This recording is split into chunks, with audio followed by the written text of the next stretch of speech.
Bueno, ahora con nosotros está la doctora María de los Ángeles Rojano.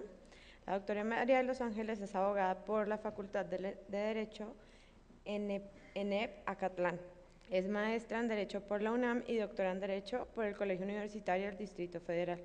Cuenta con una larga trayectoria en el Tribunal Superior de Justicia y actualmente funge como jueza séptimo de lo civil en el Distrito Federal. Está con nosotros también Juan Pablo Moyano. Juan Pablo Moyano es asociado senior de las oficinas de Holland Knight, México. Es miembro del equipo de resolución de controversias especializado en el manejo de varios tipos de disputas complejas en casos de litigio y arbitraje doméstico e internacional. Marco Antonio Ramos es licenciado en Sistemas de Computación Administrativa por la Universidad del Valle de México.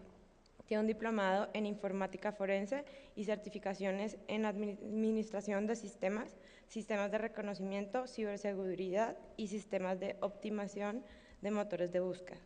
Es uno de los 2 peritos autorizados en las materias de Informática y Medios Electrónicos en la lista vigente del Tribunal Superior de Justicia del Distrito Federal desde el año 2003. Y es un perito autorizado para actuar ante diversos órganos del Poder Judicial. Con ustedes pues dejamos el panel y el nombre es cómo presentar una demanda con base en un contrato electrónico. Muchas gracias, Mile. Bueno, a mí ya me conocen que los he atiborrado de correos en las últimas semanas y bueno, tenemos un nuevo invitado que no está en la lista, pero lo voy a presentar. Es el licenciado Edward, maestro, Edward Martín Regalado. Él es abogado por la Escuela Libre de Derecho con una maestría por Cambridge, en el Reino Unido. Él es fundador del despacho Regalado y Galindo y él preside la Comisión de Derecho Mercantil en la Barra Mexicana de Abogados y me llena de mucho gusto de poder tener aquí como invitado. Y bueno, para poder empezar con este panel, como ya se los dijo Mile, queremos platicar acerca desde el punto de vista procesal. O sea, cómo se toma en consideración un contrato electrónico, cómo se tiene que presentar una demanda, de qué manera se presenta la prueba. Marco nos va a platicar acerca de los elementos que él toma desde el punto de vista como perito en informática y él como redacta el dictamen pericial tomando los elementos que ya platicamos en el panel anterior. Y bueno, yo creo que antes de empezar con este panel me gustaría ceder la palabra a Edward, que tiene un tema muy importante que no lo platicamos en el último panel, que considero que es un enlace perfecto con este segundo panel, que es este tema de temas electrónicos desde el punto de vista internacional. Muchas gracias. ¿Se oye? ¿Sí se escucha? Ahí estamos. Primero, es un auténtico privilegio estar aquí con ustedes en esta institución tan reconocida y por lo mismo déjenme contarles que no pude rechazar esta oportunidad. Hace unas horas fui a invitar a la doctora a que nos ayudara a dar una conferencia en la Barra Mexicana de Abogados la siguiente semana y me pidió que la acompañara aquí a la conferencia de hoy. Entonces, pues prefiero que me digan ignorante que me digan ingrato, así que aquí estoy con ustedes para tocar este tema de la contratación electrónica. Creo que hay un punto que vale la pena analizar en esta materia y es, antes de entrar al tema de la prueba de la contratación electrónica, temas de la integridad y conservación de estos mensajes de datos, incluso antes de revisar si es o no atribuible a alguna de las partes estos mensajes de datos, me parece importante analizar estas reglas de derecho internacional privado, las reglas conflictuales, porque en nuestro sistema jurídico, si revisamos las diferentes legislaciones civiles, encontramos que la manera en que está regulada la contratación electrónica en cada uno de estos estados es distinta. Y esto es importante por una razón que ya adelantaban en la participación anterior. No todo, en mi opinión, es evidente que no todos los contratos electrónicos y mucho menos todas las operaciones entre comerciantes se regula por el derecho mercantil. Creo que es un tema básico. Lo primero que debemos de tener claro es cuál es el régimen jurídico de la contratación electrónica. Y por un lado, pues la regla de oro está en el Código de Comercio. El artículo 1 y el artículo 75 del Código de Comercio nos indican con claridad en qué casos aplica la legislación mercantil, porque no es en todos los casos, y mucho menos en todas las operaciones de los comerciantes. El artículo 1 dice: los actos de comercio se regirán por la presente ley. Y el artículo 75 establece: se reputan como actos mercantiles los siguientes. Solo esos actos mercantiles se rigen por la ley mercantil. Es decir, toda esta parte que estudiaron anteriormente, la contratación electrónica, los mensajes de datos, todas estas reglas.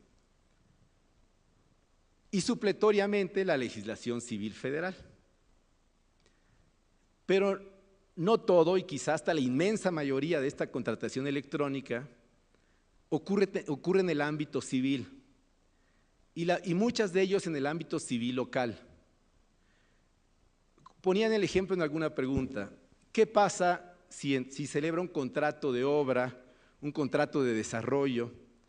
¿Qué ocurre si al negociar un acto mercantil, por ejemplo un crédito de habilitación y avío, al mismo tiempo se negocia una hipoteca, puede ser una hipoteca industrial? Y sabemos que no hay contrato más típicamente civil que la hipoteca. Claro, acaba de sacar la CNB una circular ahí muy interesante, pero no viene el tema. O un arrendamiento: dos comerciantes rentan un local comercial, pero ese arrendamiento es esencialmente civil. Entonces, en todo ese universo de operaciones que se regulan por la legislación civil y no por la mercantil, y más aún que se regulan por la legislación civil local, no por la federal, yo creo que vale la pena, y por eso acepté venir a utilizar estos minutos, un poco a revisar qué es lo que ha pasado en los códigos civiles locales. Y en mi opinión hay tres grandes categorías de legislaciones civiles. La primera es la de la Ciudad de México, nuestro Código Civil, que sabemos que se escindió en el año 2000 de la legislación civil federal y que ha estado intocado.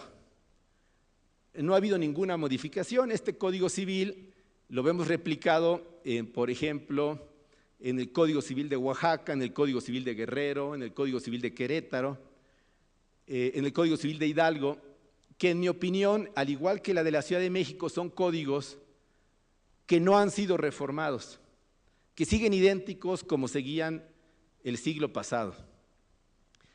Entonces, esa es la primera categoría. Y ahí, ¿qué es lo que rige? Bueno, pues las reglas generales, el 1803 del Código Civil Local, que establece que el consentimiento puede ser expreso o tácito. Es expreso aquel que se otorga verbalmente, por signos inequívocos o por escrito, o sea, por correo electrónico. En términos de esta primera categoría, la contratación electrónica que se rija por esta categoría, si fuera en la Ciudad de México, en Hidalgo, en Guerrero, en Oaxaca, ¿cuáles serían las reglas aplicables? ¿Cómo se debe analizar? Pues a la luz de estas disposiciones. ¿Se integró un contrato? ¿Cómo se integró? Sabemos que el consentimiento se forma en el que se recibe la aceptación, estando vigente o siendo vinculante la policitación. Entonces, este es el primer escenario. ¿Qué reglas aplican? Las reglas tradicionales. Una contratación electrónica es una forma de un consentimiento expreso. Segunda gran categoría. Yo diría que en esta se encuentran, si no me falla la memoria, el Código de Jalisco, de Nuevo León, de Michoacán, de Puebla y el Código Federal. Entonces aquí como punta de lanza tenemos al Código Federal y estos otros, Jalisco, Nuevo León, Michoacán, Puebla. Y si ven, esta segunda gran categoría se presenta no solo dentro del mismo país, sino dentro de operaciones colindantes. Había dicho que en la primera categoría estaba Hidalgo, y verán que aquí en la segunda pues está Nuevo León, Jalisco y estas otras. El Código Civil Federal, que es importante porque ya habíamos dicho que es supletorio de la legislación mercantil. ¿Qué establece este segundo caso de régimen jurídico? Lo que establece es, sabrán que así lo prevé el Código Civil Federal, 1803, 1809, y ahí lo dice expresamente en 1803, fracción primera, el consentimiento expreso, la que se lleva a cabo por medio de medios tecnológicos. Lo que decíamos, el Código Civil no lo establece, pero cualquiera que sepa interpretar llega a la misma conclusión. El 1809 de la legislación civil federal, igual que toda esta segunda categoría, prevé algo muy importante, que no se requiere para efectos de que haya una contratación electrónica, que las partes previamente hayan estipulado por escrito esta forma de contratar. ¿Y esto por qué es importante? Porque la debemos contrastar a la luz de la tercera categoría de un régimen jurídico que impera en nuestro país y que está integrado, por ejemplo, por el Estado de México y por el Código Civil de Coahuila. Entonces, vean, ya habíamos dicho que la primera categoría es Ciudad de México, la segunda Michoacán y la tercera Estado de México, pues 3 estados que si no me equivoco pues son colindantes y cada uno es emblemático de una legislación muy distinta. ¿Por qué? Porque en este tercer caso, el Código de Michoacán, el Estado de México y el de Coahuila, establecen lo siguiente. Si no me equivoco, el Estado de México es el artículo 7.51 y ahí señala que solo producirán efectos los contratos que se celebren a través de medios electrónicos o tecnológicos si previamente así lo acuerdan las partes por escrito y con su firma original. Esto para mí es claramente lo contrario al régimen anterior. El régimen anterior establecía que no se requiere pactar previamente por escrito ni firmado, es más, hay una disposición o hay 2 adicionales en el segundo caso, en la segunda gran categoría que establece que tendrán pleno valor y completa eficacia o fuerza obligatoria los contratos que se celebren de manera electrónica. En la tercera categoría no es así, es exactamente lo contrario. Solo producirán efectos los contratos electrónicos si las partes previamente hubieran estipulado por escrito con firma auténtica que aceptarían esa forma de contratación electrónica. Y entonces, en mi opinión, nos encontramos con 3 regímenes jurídicos distintos, incluso en estados vecinos, pues que nos lleva a problemas del derecho internacional privado. Esto mismo se puede replicar a nivel internacional, evidentemente. Entonces la pregunta sería, ¿qué ocurre si el policitante se encuentra en el Estado de México, envía un correo, su policitación, y el receptor de esa policitación está en Michoacán? Y entonces, y nunca pactaron, yo no conozco a nadie, seguramente hay casos, pero nunca he visto un caso en donde alguien previamente por escrito y con signa original establezca, te voy a enviar un correo y si tú me lo aceptas será contrato y estamos de acuerdo. O sea, no dudo que pase, pero honestamente por la lógica y la dinámica de los negocios me parecía realmente extraordinario. Así que lo normal es que en ese caso que ponemos no exista esa previsión, esa estipulación por escrito con una firma original. ¿Y qué dirá el contratante de Michoacán y el contratante del Estado de México? Sobre todo si se arrepienten, porque sabemos que esto tiene interés cuando las partes niegan el contrato. Cuando las personas van a cumplir, ¿para qué necesitan abogados y para qué necesitan un documento? La palabra basta.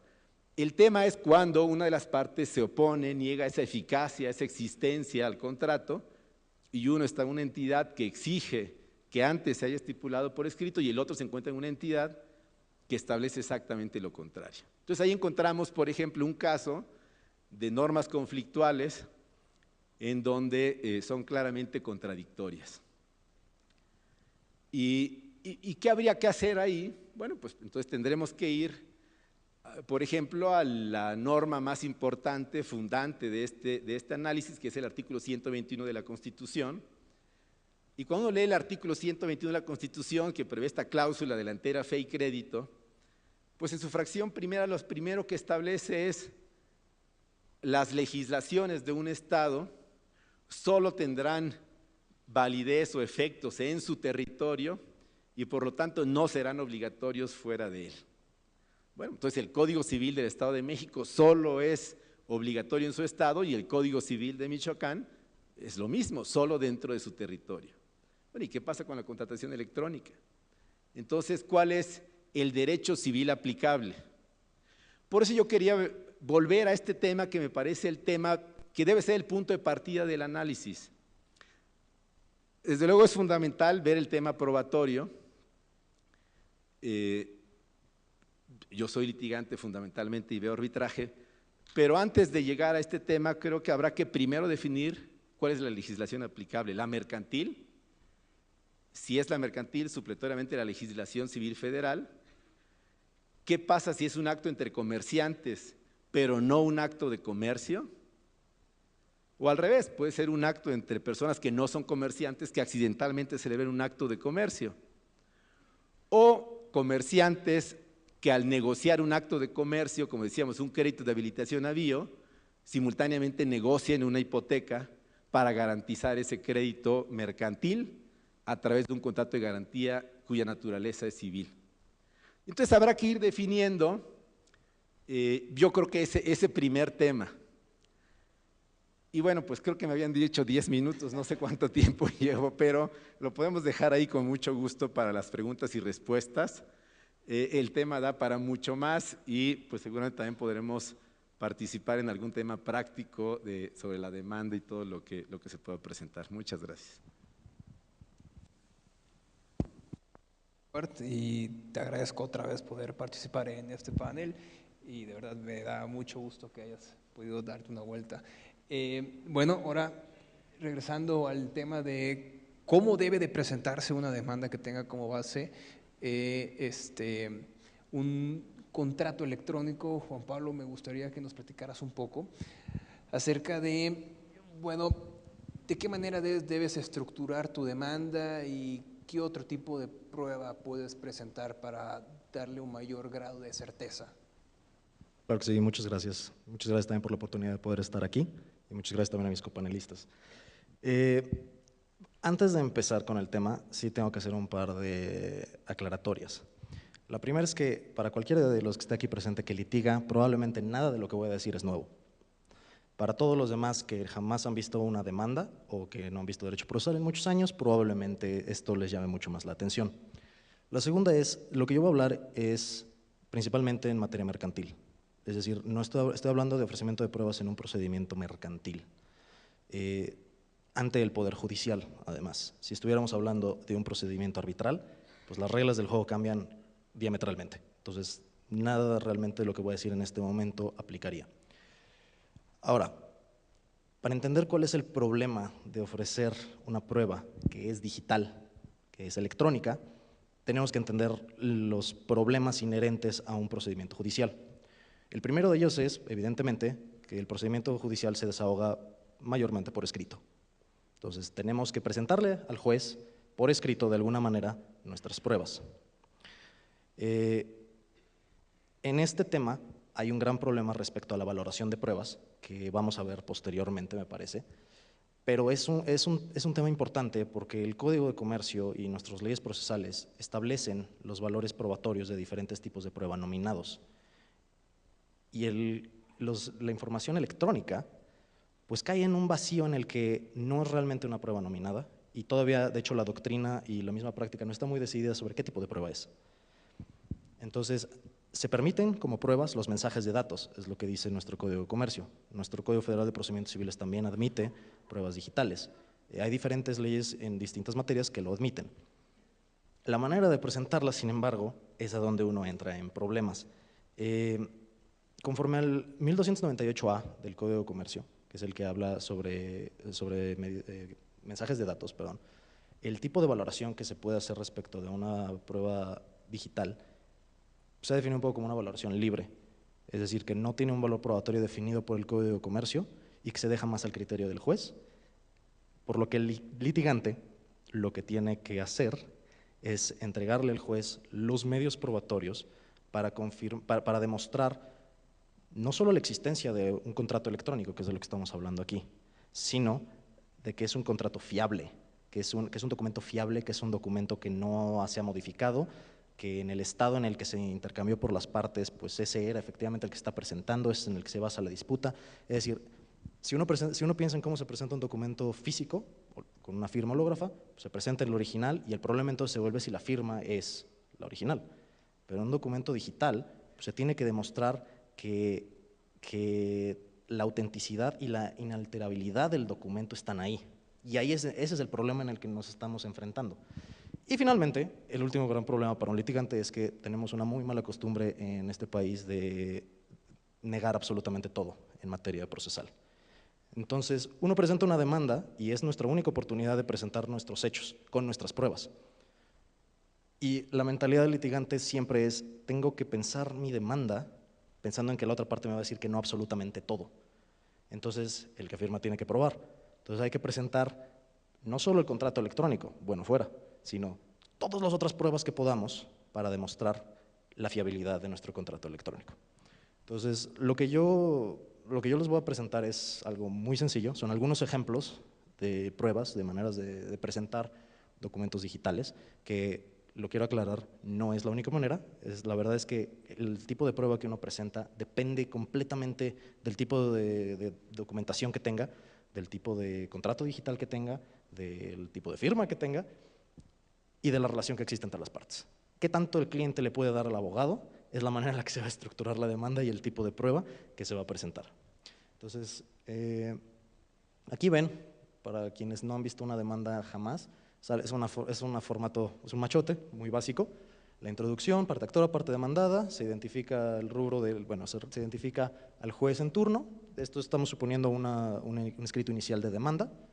Normalmente se empieza obviamente con la personalidad, el domicilio, autorizados, se identifican a los demandados para efectos de emplazamiento y se señalan los reclamos, ¿no? Se señalan las prestaciones que se le están demandando a estas personas.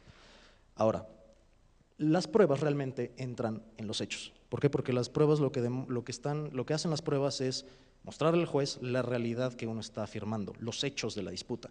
Entonces, las pruebas se relacionan necesariamente a un hecho. El hecho se tiene que demostrar con la prueba a la que uno se está refiriendo. Y les pongo el primer ejemplo de una manera muy general.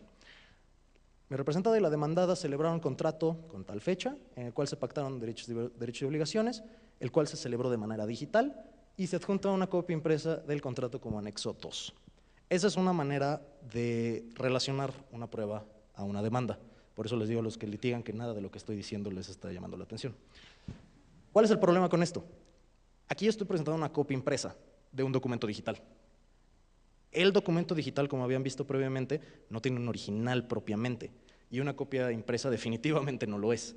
Es una sencilla copia de un documento que yo voy a tener que después demostrar su fiabilidad. Esto realmente no tiene mucho valor probatorio, por lo menos desde mi punto de vista, y yo espero que después, señoría, nos lo pueda confirmar, pero yo no le veo a esto mucho valor probatorio. Lo que tiene de utilidad es que sirve muy bien para relacionar los hechos y generar una narrativa. Lo que tiene que suceder entonces es que además de una prueba documental impresa simple, se tienen que aportar distintas pruebas que fortalezcan este tipo de prueba. Por ejemplo, les pongo el siguiente numeral.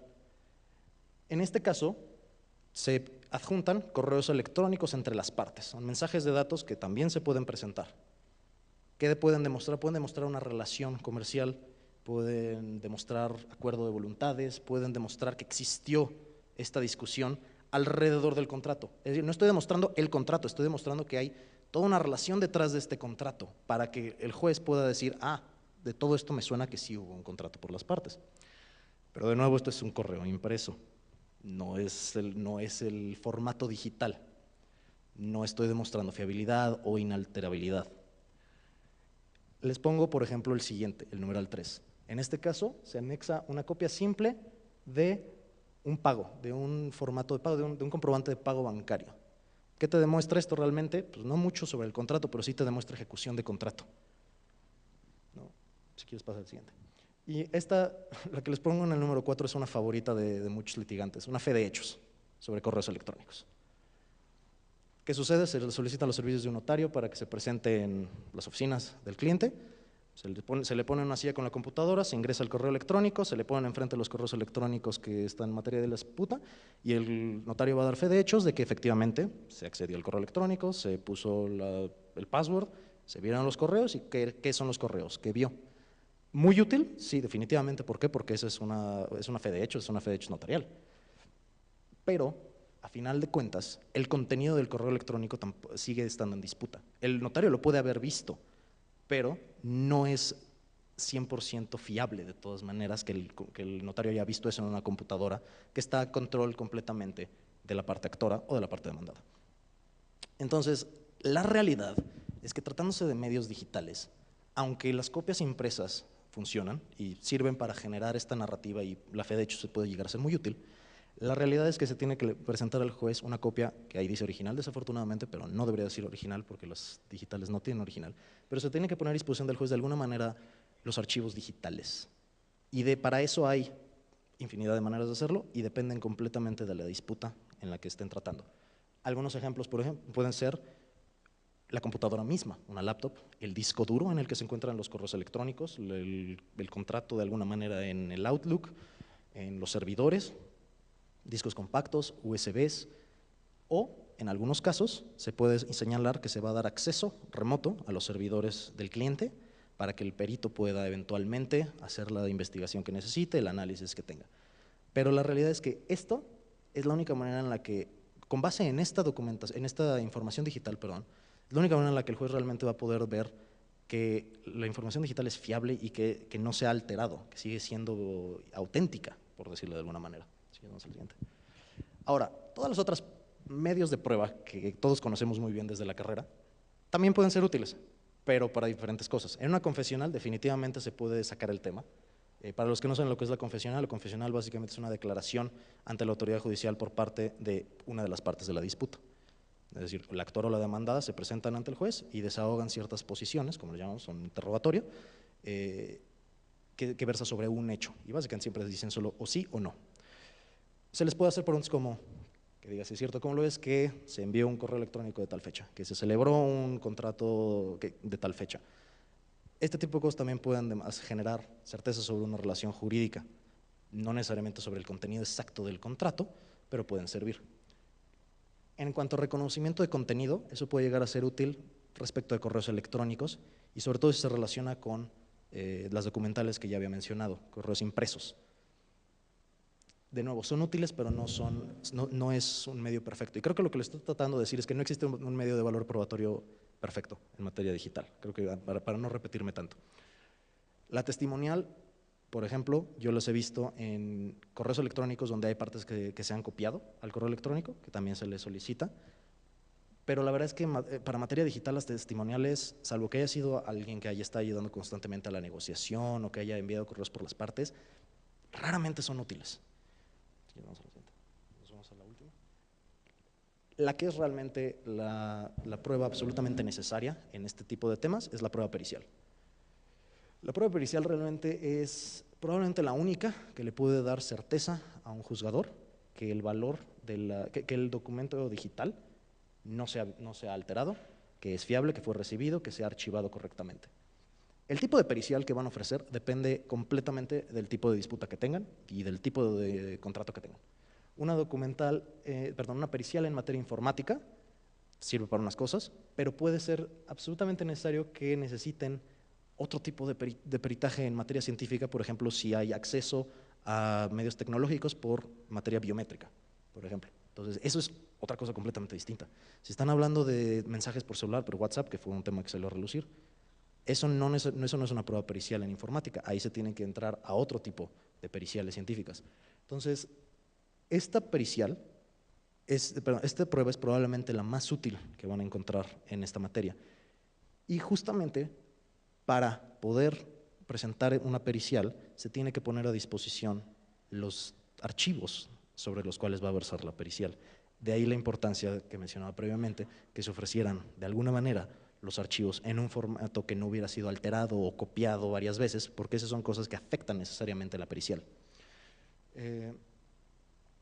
Esos son generales los principios de cómo se ofrece una prueba, y para los que no litigan y que tienen negocios en materia digital, se pueden imaginar el problema que puede presentársele al abogado cuando le dicen, bueno, pues aquí está la disputa, me estoy peleando con esta parte, todo es digital.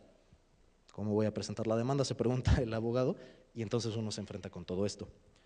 Generalmente, digo, nada más como para concluir, les diría entonces, los principios generales son que ninguna de las pruebas que he mencionado vale por sí sola, ninguna, todas se tienen que relacionar de alguna manera a la otra y fortalecer una a la otra. En materia digital, lo importante es, además de demostrar el acuerdo de voluntades, como se había mencionado en el panel antes, y el objeto y el consentimiento, etcétera, también se tiene que demostrar que los documentos digitales son fiables de alguna manera. Eso se hace principalmente a través de una pericial, pero la realidad es que prácticamente todos los otros medios probatorios pueden y en muchos casos deben de ser utilizados para generarle certeza a un juzgador.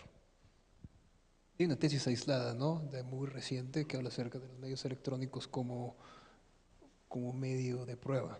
Efectivamente, hay un par de tesis que ya tocan en materia digital. Todavía todas estas tesis son aisladas, no hay una jurisprudencia en la materia, y varían un poco en su contenido, y muchas de ellas explican bien el problema, que es justamente este problema de valor probatorio que se le tiene que dar a una documental.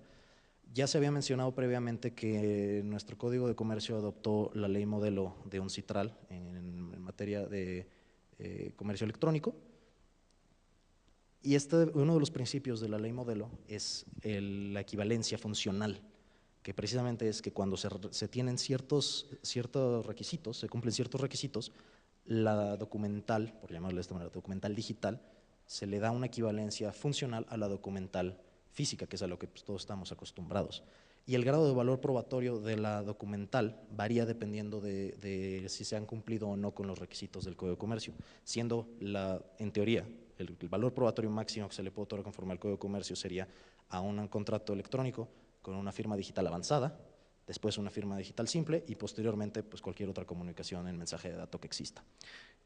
Eso es generalmente lo que se ha discutido en algunas de las pocas tesis que hay todavía en la materia, pero la verdad es que es un tema que no ha generado una cantidad de jurisprudencia, bueno, de criterios como para generar una jurisprudencia todavía.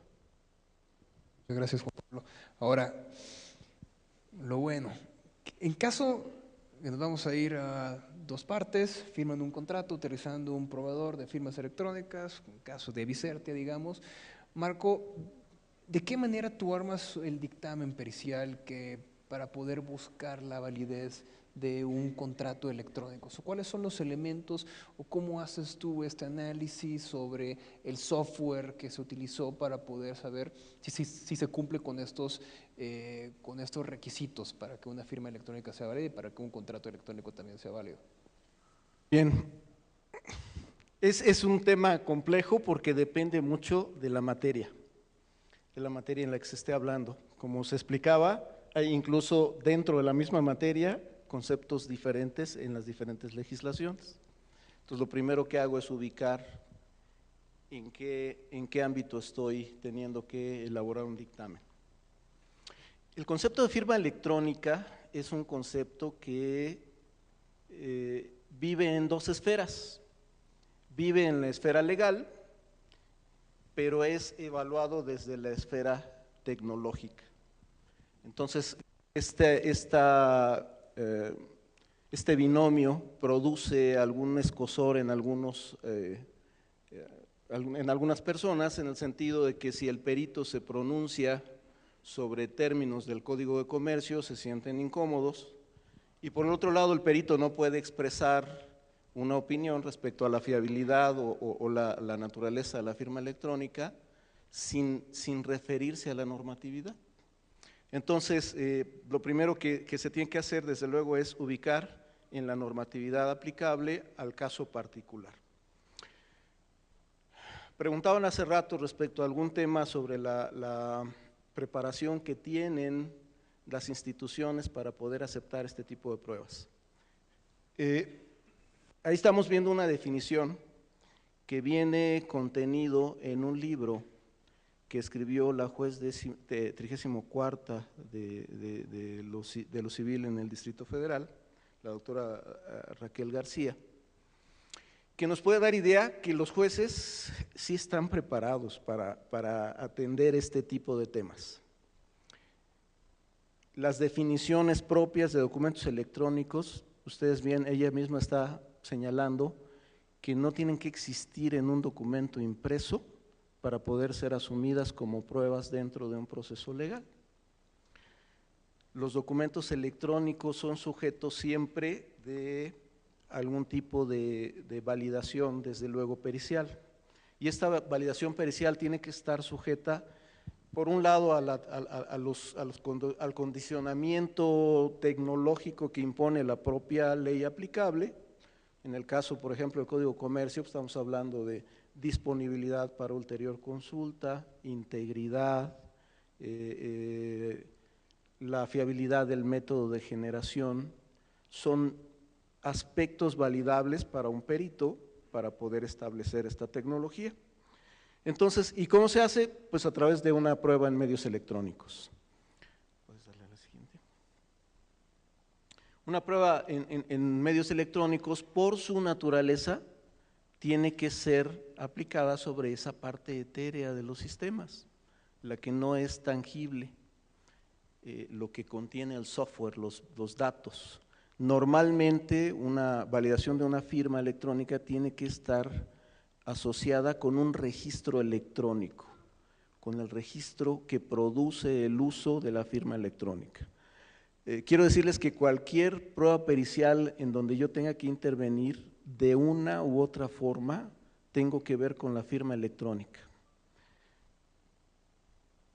Voy a poner un caso que sé que no es el tema particular, pero solamente para que tengan una idea de por qué afirmo esto último. Me pidieron intervenir en un asunto penal, de un asunto que normalmente yo hago a un lado por su naturaleza, por su naturaleza lesiva. Era un tema de pornografía infantil. Me pidieron participar como perito de la defensa. Y lo primero que hice fue rechazar el tema, pero después me dijeron, oye, es que queremos que nos ayudes porque no fuimos nosotros. No existe tal tema y bajo ciertos condicionamientos decidí intervenir. En la revisión pericial que se hizo, venía de un cateo, una orden de cateo que se hizo en una casa en donde, de acuerdo al acta del cateo, se había encontrado una memoria USB instalada en una computadora, de varias computadoras que había allí presentes, y que en esta USB fue el único lugar en donde encontraron este material. Este material produce un delito por la simple posesión. Entonces, hicimos el análisis técnico de la computadora y encontramos que esa memoria USB fue introducida en esa computadora 7 horas después de que empezó el cateo. Esta implicación la pude saber por la firma electrónica de la USB. ¿Sabían ustedes que la USB tiene una firma electrónica? Bueno, no sé si han notado que cuando meten por primera vez una memoria a una PC, se tarda un poquito más y dice, ya la reconocí y entonces ya pueden usarla. Y las siguientes veces ya es más rápido. Bueno, esa primera vez deja una huella digital en la computadora, en donde viene el número de serie de la USB, su marca, su modelo, etcétera. Y esto lo puede analizar un perito forense, un informático forense. Entonces, la firma electrónica es el pan nuestro de cada día. Ahora, ¿qué consideramos nosotros? Bueno, nosotros no somos ajenos al derecho, los peritos somos una especie de interfaz entre los abogados y operadores de justicia y los clientes y a veces los técnicos de los clientes. Somos una interfaz. Como todas las interfaces, ustedes saben que la interfaz que más falla es la que existe entre la silla y la computadora. Los peritos somos esa clase de interfaz más o menos. El trabajo del perito consiste en convertir en una cuestión comprensible desde el punto de vista legal a un operador de justicia una circunstancia determinada.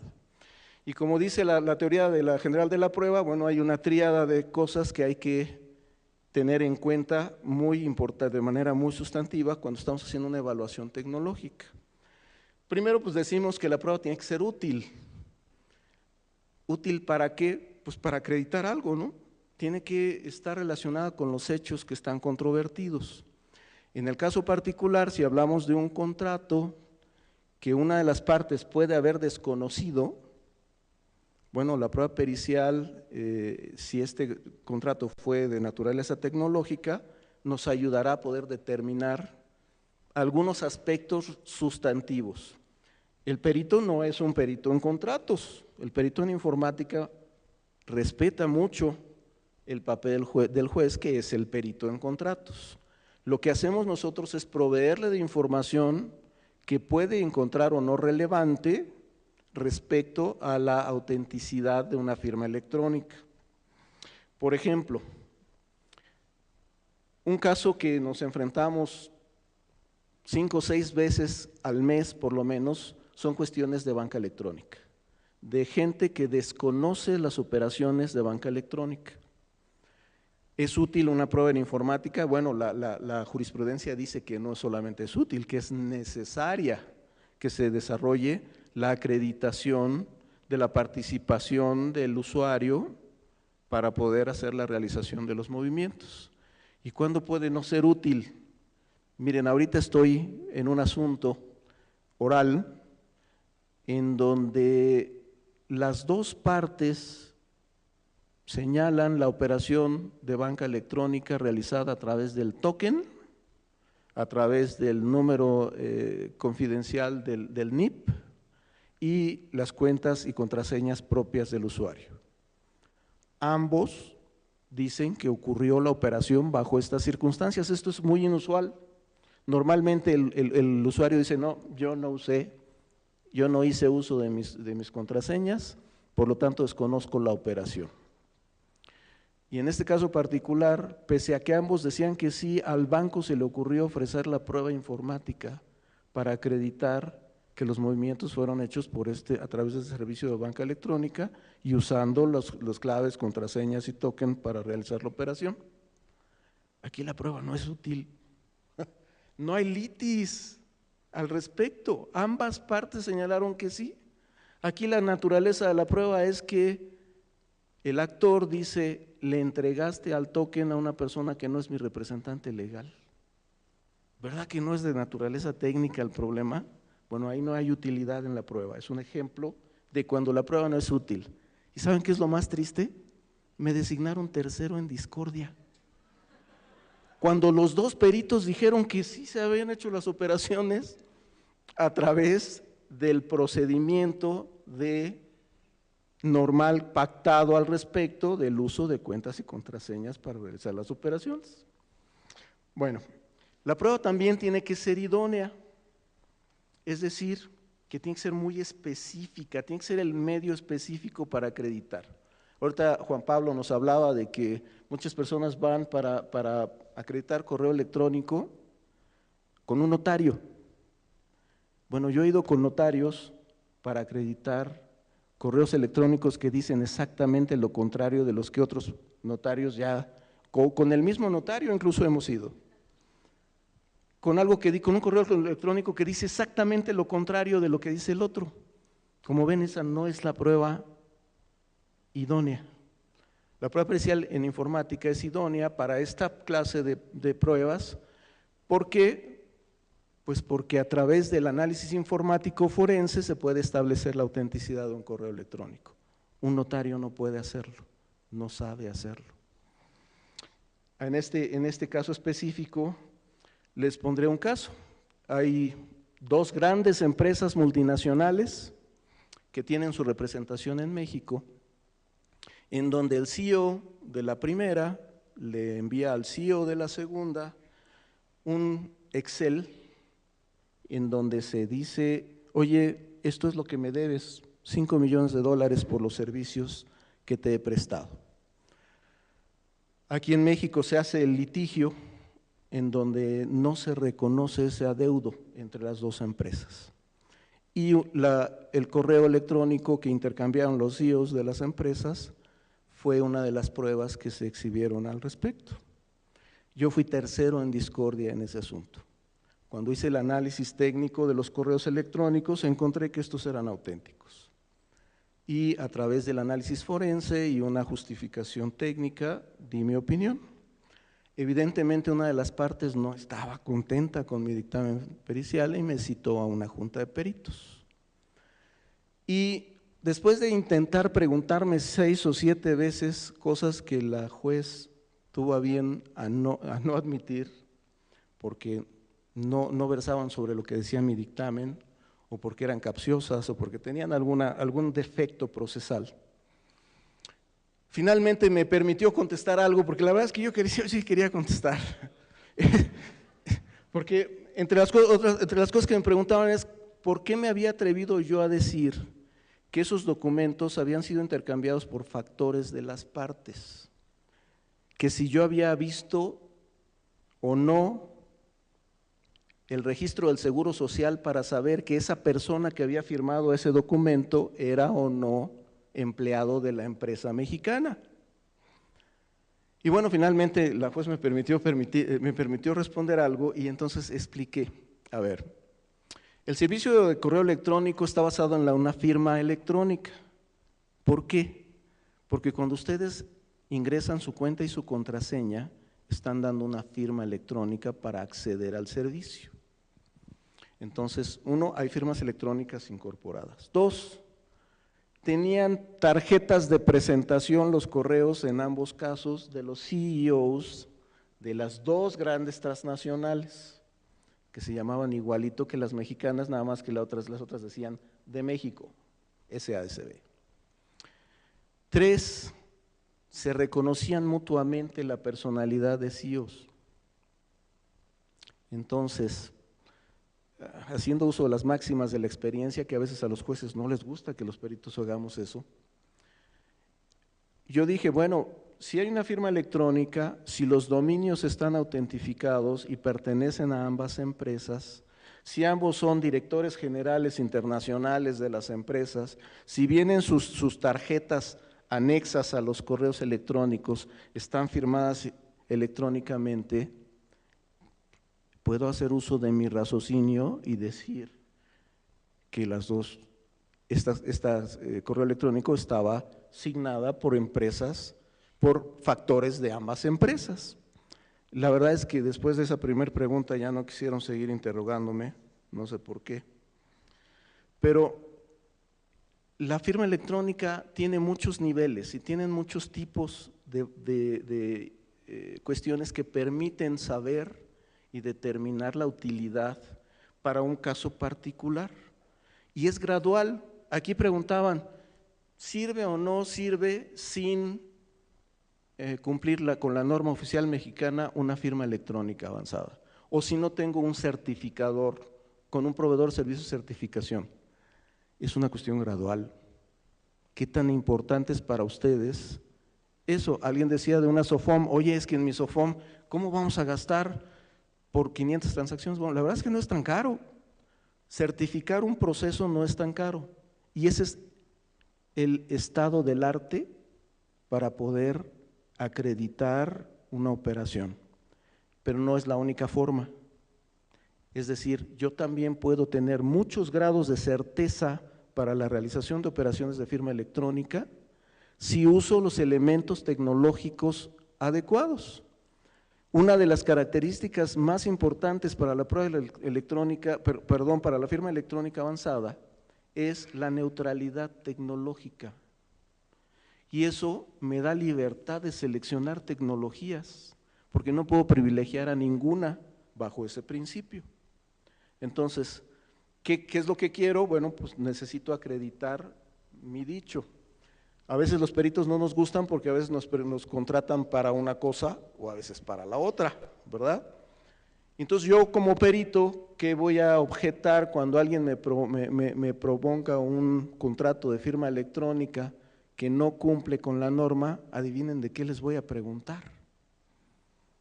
Evidentemente es mi forma de controvertir que no se cumple. Pero si estoy por el lado que se acredita y veo todas las fortalezas que tiene un producto como Evicertia, ¿qué voy a hacer? Pues preguntar sobre sus fortalezas, ¿no? Es una cuestión natural inherente al ámbito del perito.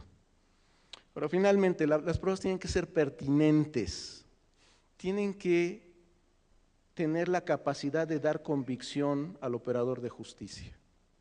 Debe de poder convencer a quien va a valorar esa prueba. Acabo de participar en un asunto en donde mi participación básicamente fue hacer un escrito donde decía qué es la informática y para qué sirve.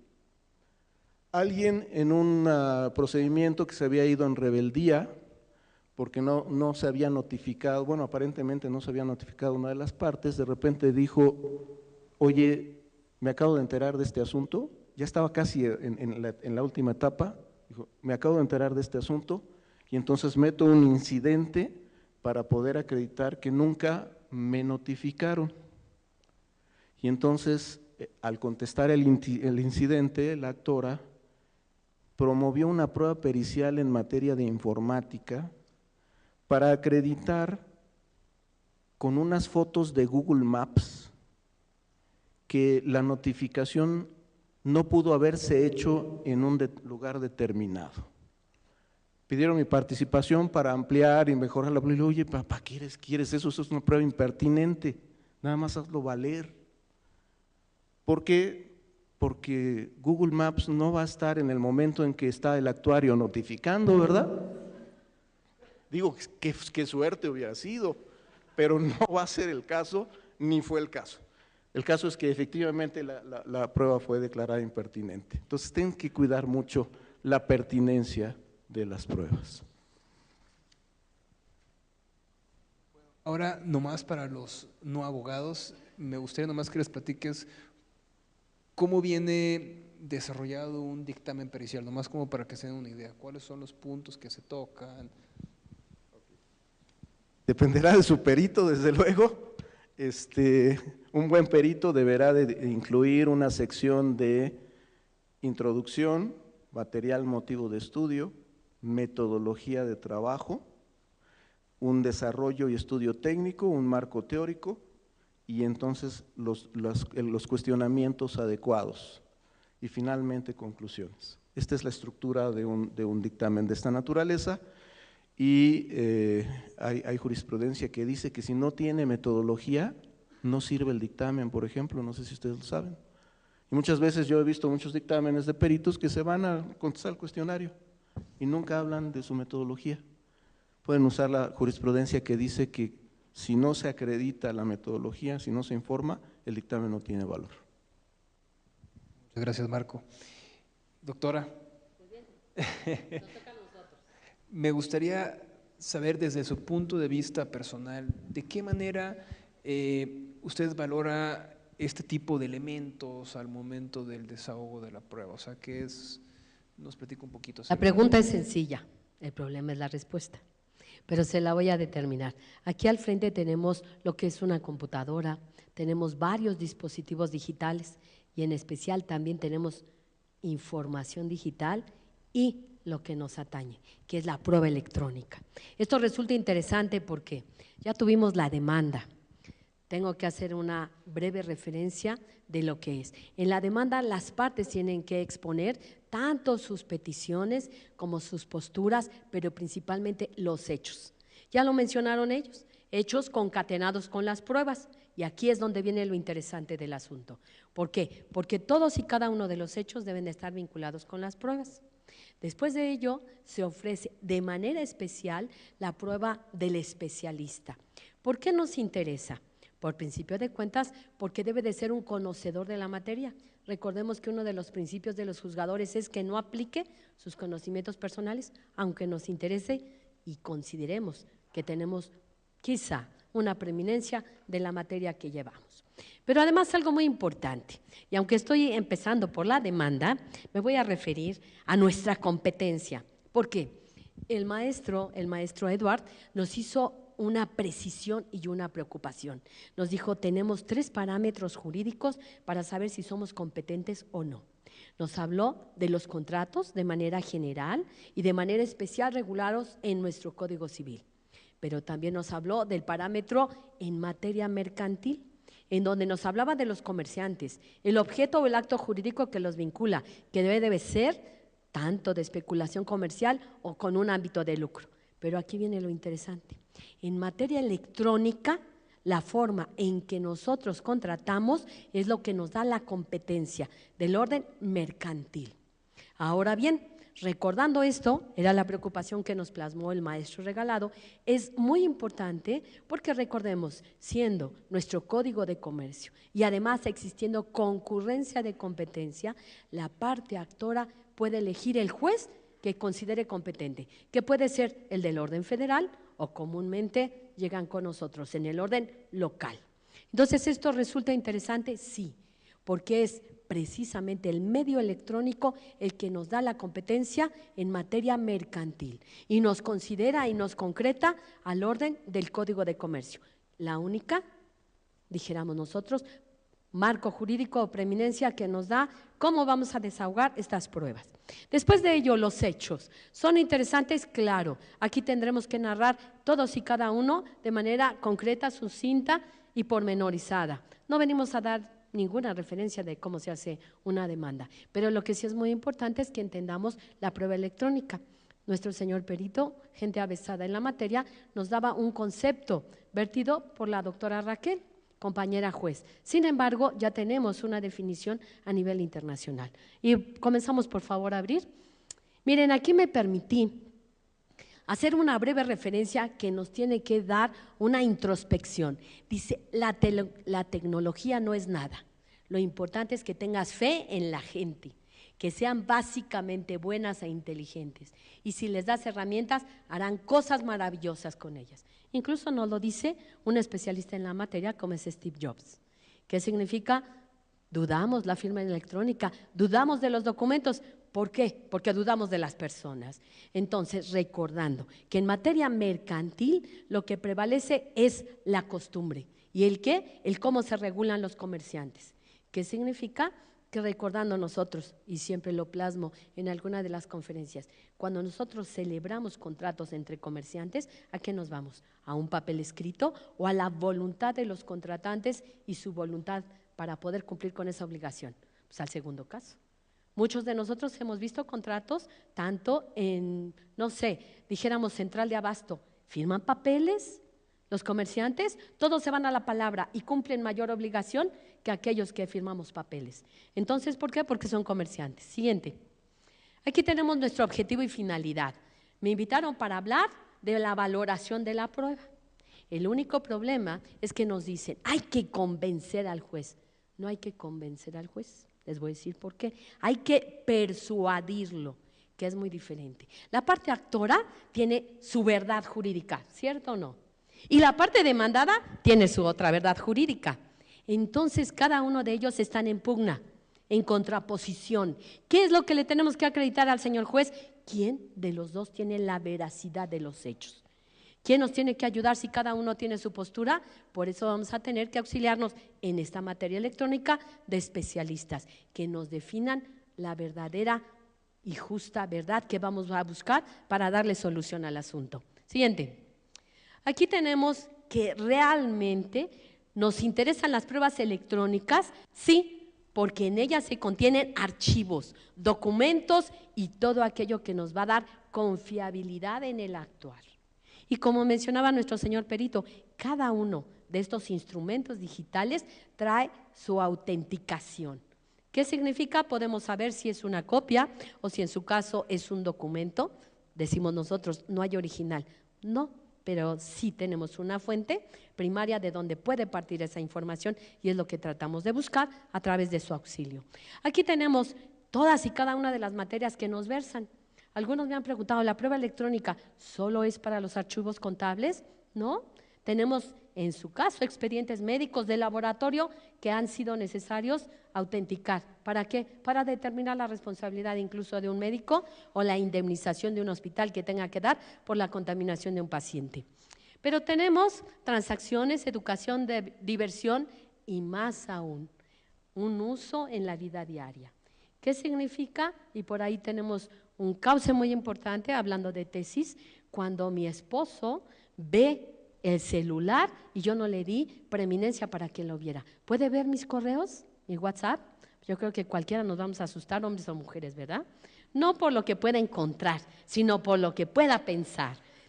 Esto nos trae a colación que, en ese caso que se pudo determinar, el señor había comprado el celular, sin embargo, ¿tenía derecho para ver esos mensajes? No, porque la identidad y el sujeto era el único que es titular. Así como si violentan mi correo, incurrirían en una responsabilidad, mi celular tiene que ser respetado por las personas que estén cerca de mí. Siguiente, aquí tenemos su finalidad. Hablamos de la prueba electrónica. No es complicarnos la vida. ¿Por qué surgió? Por un acceso más rápido. ¿Por qué? Por una facilidad o simplificación de los trámites que realizamos. ¿Por qué los tenemos acuciosamente que tener? Porque en muchas ocasiones la confiabilidad y el traslado, imagínense ustedes, si vamos diario a una institución y nos queda muy distante, ¿cuánto tiempo invertimos? En cambio, si nosotros tomamos el curso por vía electrónica, ¿en qué momento podemos estar pacientemente tomando la clase? Siguiente. También se habla de los delitos electrónicos. ¿Son importantes? Sí. Y aquí hablamos de los medios electrónicos contra los archivos digitales. Por ahí nos hablaba algún compañero que en su caso la conservación de los elementos, ¿cuánto tiempo tienen que tener? Los documentos digitales tienen que estar constantes y se lleven en libros de papel o en libros digitales de acuerdo a la normatividad que nos regula acuciosamente nuestro reglamento. Siguiente. Aquí es muy importante, será digital cuando sea creada con esta tecnología. ¿Cuántos y cuántos avances tenemos cada día? Yo les pregunto, y es interesante y me remonto a este punto, porque la abogada nos decía una memoria o un CD. Actualmente nosotros en los juzgados tenemos estos adelantos tecnológicos, pero con las transformaciones, ¿cuántos de ustedes tienen una computadora que ya no tiene acceso a un CD? ¿Qué sucede si en el juzgado nosotros tenemos una plataforma o una base de primera tecnología o de punta que no tuviera CD? Y usted me está ofreciendo un CD. ¿Qué tenemos que hacer? No olvidar que además de que la prueba sea pertinente e idónea, tenemos que prepararla y desahogarla adecuadamente. Entonces, verificar que en el juzgado tengamos los adelantos, pero si no los tenemos, proporcionar todos los elementos, porque si no los proporcionan, ¿qué creen? No admitimos la prueba. Y eso pues a nadie nos agrada, ¿verdad? Siguiente punto, es muy importante que también nosotros generemos los archivos. Por ahí y por aquí tenemos una abogada que conmigo litigó un asunto muy fuerte y precisamente ella me hablaba de los contratos, pero solamente me exhibía copias fotostáticas. Acuciosamente prevenimos el asunto y le decía yo, tenemos que exhibir las copias o las constancias relativas. Pero además, como ella lo hizo, sí, pero también ¿qué? Los elementos de donde partían esas bases digitales, ¿correcto? ¿Qué sucedió? Que eso nos ha permitido concatenar el trabajo procesal y jurisdiccional. Siguiente. Aquí tenemos que se tiene que recuperar e inclusive presentar en un tribunal de manera no solo virtual. Aquí se habla, y lo mencionaba alguno de los compañeros abogados litigantes, de que es un documento. Fíjese que este estudio también es criticable. El documento es cuando ya lo tenemos en papel. Pero yo les pregunto, cuando nosotros estamos viendo esa pantalla, ¿es un papel? Claro que no, ¿verdad? Sin embargo, sí me pueden dar cuenta y fe de lo que estamos viendo. Si yo les pregunto, ¿qué dice tal o cual renglón? Entonces, en ese momento, así como cualquier contrato que no esté firmado, podemos perfeccionarlo mediante otros elementos de prueba, así sucede en nuestra prueba electrónica. Siguiente. La evidencia electrónica la podemos tener, aquí lo pusimos, incluso celulares. ¿Por qué? Repito el ejemplo que les puse. En aquel mal ejemplo que les detallé, la abogada de la divorciante alegaba precisamente cuestiones de que habían invadido su intimidad. El abogado decía, es que es mi celular porque yo lo compré. Y ella me estaba, como decimos nosotros, siendo infiel. Claro, en aquel momento todavía teníamos las causales del divorcio. ¿Pero qué sucedía? ¿Podía haber sido ofrecida como prueba? No, porque era una prueba ilícita, ¿correcto? Entonces, muy importante, las pruebas electrónicas también deben de ser lícitas, que no estén contrarias a las costumbres o a la moral. Siguiente. Por ahí tenemos todos y cada uno de los ejemplos en los cuales tenemos, valga el pleonasmo, elementos de documentos digitales o de pruebas electrónicas. Siguiente, por ahí tenemos un pequeño video. Siguiente. Vámonos, porque el tiempo se abreva, ¿no? El video, aquí tenemos jurisprudencias, pero les voy a decir, las jurisprudencias ya las mencionaron los compañeros. ¿En qué sentido? Que sí, es documento cuando lo tenemos confiable, pero que si es reconocido, aunque sea una copia simple, va a ser fe en juicio. Pero aquí tenemos este video que quisiera yo que lo vean, porque es una prueba electrónica. La influencia de la investigación de las expresiones faciales de Ekman puede verse hoy en día. ¿Puedes apagar las luces, por favor? ¿Feliz? ¿Triste? Esto es una demostración del lector de caras. ¿Enfadada? Es lo último en tecnología de reconocimiento facial automatizado. Sorprendida. El lector de caras utiliza las 7 emociones básicas establecidas por Paul Ekman y usa 55 puntos de la cara para clasificarlas. Correcto, hasta ahí. Tenemos el lector precisamente de rostro. ¿Es un elemento de prueba electrónica o no? Ustedes lo acaban de ver y teníamos 3 computadoras y estábamos haciendo el diagnóstico del sujeto. ¿Qué sucede? Que aquí tendríamos elementos básicos de la ciencia y de la tecnología, pero además de ello un buen ofrecimiento de las partes, parte actora y demandada, y además nos ayuda en la confiabilidad del sujeto. Por ahí tenemos el polígrafo que ha sido censurado, bien o mal criticado, pero nosotros tenemos otros elementos de prueba que pueden ser más confiables. Siguiente punto. Contratos electrónicos, aquí quisiera yo dividir. Contratos electrónicos pueden ser todos los que tenemos en nuestro Código Civil. Y todos y cada uno de ellos lo podemos hacer mediante nuestra computadora, mediante esa comunicación. En el momento en que los realizamos, aún cumpliendo con las obligaciones de nuestro Código Civil, se transforman en contratos ¿de qué tipo? Electrónicos. En consecuencia van a estar regulados ¿por qué? Por el Código de Comercio, repito, ¿cierto? Siguiente. Aquí tenemos los contratos informáticos, que es muy diferente y por eso los clasifico. Una cosa son los contratos que yo realice en materia civil a través de los medios electrónicos y otra cosa son los contratos informáticos. Aquí me permito señalarlo porque por ahí tuve unos compañeros litigantes en los cuales uno de ellos alegaba que no le habían cumplido en la celebración del programa.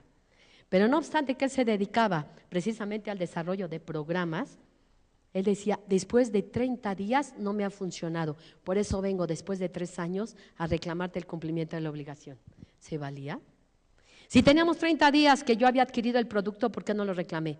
¿Por qué me esperé 3 años? ¿Podía ejercitar la acción? Preguntamos nosotros. Siguiente punto, aquí tenemos todos los contratos informáticos que podemos tener y que además los podemos adquirir. Uno de ellos sería la certificación de nuestra firma electrónica. ¿Tiene que estar? Sí. ¿Por confiabilidad? También. Y todos estos programas se pueden adicionar con esa firma electrónica. Siguiente. Contratos otros más comunes, que son precisamente en ocasiones reproducciones que tenemos de esos contratos. ¿A qué me refiero? Si yo tengo mi iPhone y que me dicen cada mes tienes que actualizar tu programa, ¿celebro un nuevo contrato? ¿Qué es lo que me dicen? Marca la tecla y continúa, ¿cierto o no? Esos contratos son de adhesión.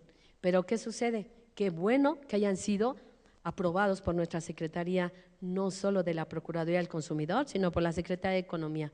Pero ojalá tuviéramos la certeza de que así fuera, ¿verdad? Siguiente. Aquí tenemos las etapas procesales.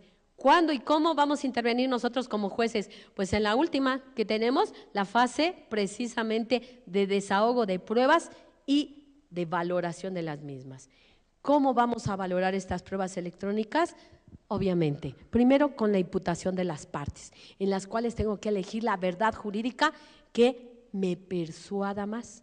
No significa nada más convencimiento, sino aquella que vaya concatenada con otros elementos de prueba y que sea más confiable, por cuanto a la demanda y contestación de la demanda. Por cuanto al perito, muy importante será que yo como actor o como demandado haga los cuestionamientos precisos, así como en una prueba confesional tenemos las posiciones que deben de ser de hechos propios, relacionadas con los puntos controvertidos y que no contengan más de un hecho y que si lo contiene tendrían que ser vinculadas. En mi prueba pericial tengo que decir qué es lo que buscamos. Obviamente no lo puedo hacer yo sola como litigante, actor o demandado. Tengo que tener la asesoría de un perito.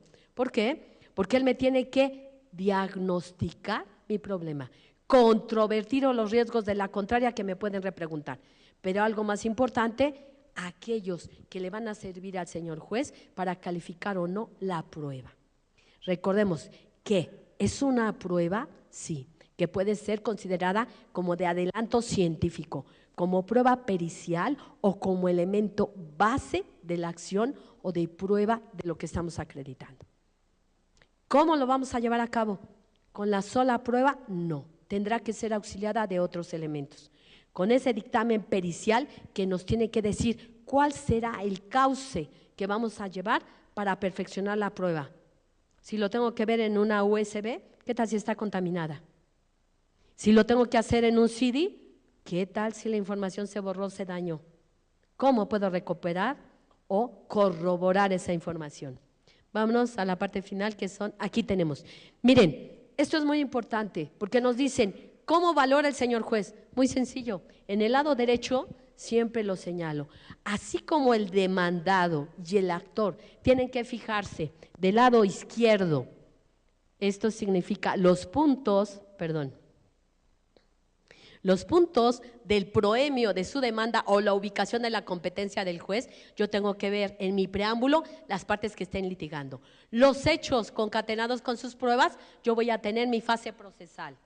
Los derechos o puntos que sirven de parámetro, como decía el maestro Edward, tanto de materia civil como de mercantil, porque recordemos, si es un contrato de arrendamiento, tendremos nuestro fundamento ¿en qué materia? En civil. Sin embargo, si lo hice a través de los medios electrónicos, ¿se convierte en qué? En materia de Código de Comercio, ¿cierto? Incluso están invitados a nuestra próxima plática, que esa fue la razón por la que trajimos al maestro Eduard, va a ser de la hipoteca, pero la hipoteca en el ámbito mercantil y civil, para que veamos las diferencias y la importancia. ¿Por qué nos importa? Porque también puede ser motivo de los elementos electrónicos el aseguramiento o no. ¿Qué tal si usted es dueño de una empresa que produce software? ¿Puede embargar esos derechos o no? Sí, tenemos dos clases de derechos, sus morales, que es la creación de la obra, y sus económicos, que son con los cuales yo puedo asegurarme. Valor de la prueba, ustedes me señalan, valor de la prueba electrónica, sí, lo tenemos claro y sencillo cuando va concatenado con otros elementos de prueba.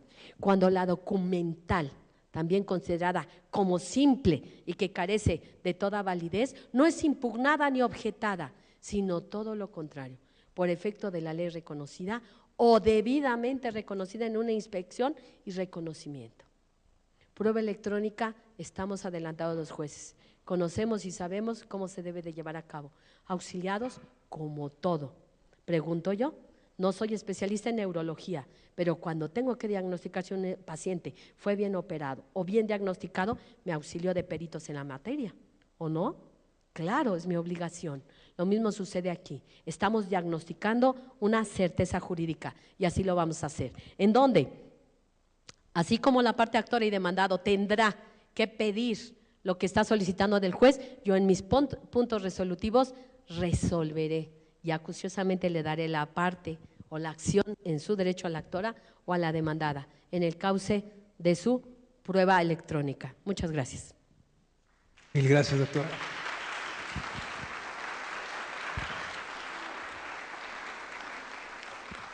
Bueno, pues ahora vamos a pasar a la sesión de preguntas y respuestas.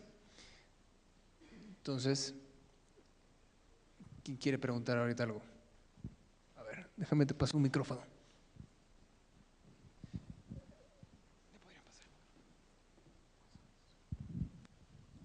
Gracias, buenas noches. Juan Enrique Aguilar, corredor público de la Ciudad de México. Antes que nada, felicitarlos a todos porque la verdad su exposición ha sido muy clara, muy valiosa. Me atrevo a compartir una experiencia y de ahí formularé unos cuestionamientos al panel.